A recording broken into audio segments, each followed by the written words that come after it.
To create an automated CASL reminder flow, create a new 360 project, name it, and proceed to the editor.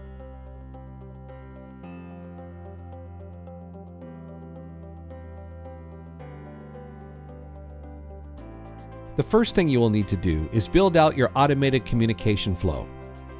First, grab a repeating trigger from the Starting Points tab and drag it down to your workspace.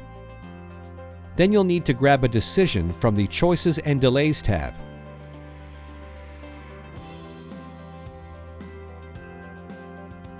And an email campaign from the Campaigns tab.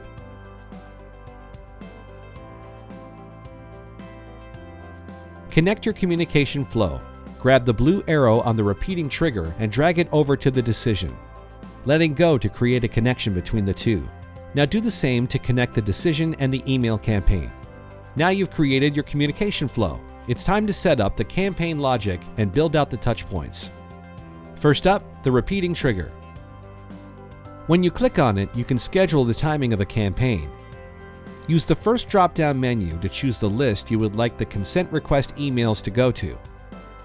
Next, select the date and time you would like for your first CASL email to go out, and the end date for the campaign.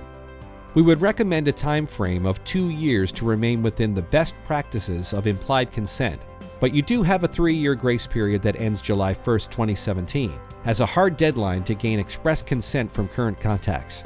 After you've indicated start and end dates, you will need to set your campaign interval. How often would you like the consent requests to go out? We would recommend once a month or once every 2 months so that your contacts have multiple opportunities to opt in.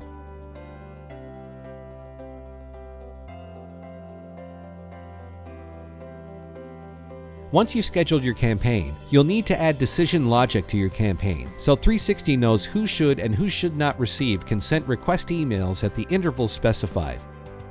To do this, click on the branch that appeared between the decision and the email campaign. Click the blue button in the upper right-hand corner and select Decision Settings. For the first menu, select Contact. Then in the second, pick Time. Next, select Email_opt-in from the Pick a List field menu. This is where the express consent data is stored.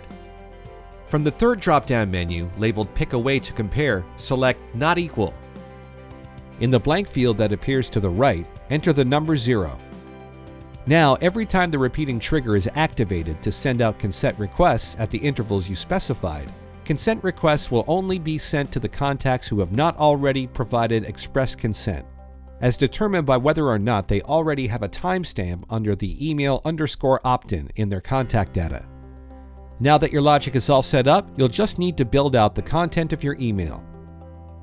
Click on the blue button in the upper right-hand corner of the email campaign and select Start Setup Wizard. We have created a CASL template for you, so you will just have to select it from the template gallery before moving on to the design stage of the workflow. The CASL email template should be the first option available in the gallery. It is green and labeled CASL Consent Request. When you've opened the email in the editor, you can add your own logos, change the color and the styling of the email, and edit the text. You will notice there is a button in the email that's linked to this URL: %, re-opt-in, %. When recipients of the email click this button, the proof of their express consent will be timestamped and saved in our system for your records. You can change the colors, sizing, and style of the button, and even edit the text, but ensure that the URL remains the same.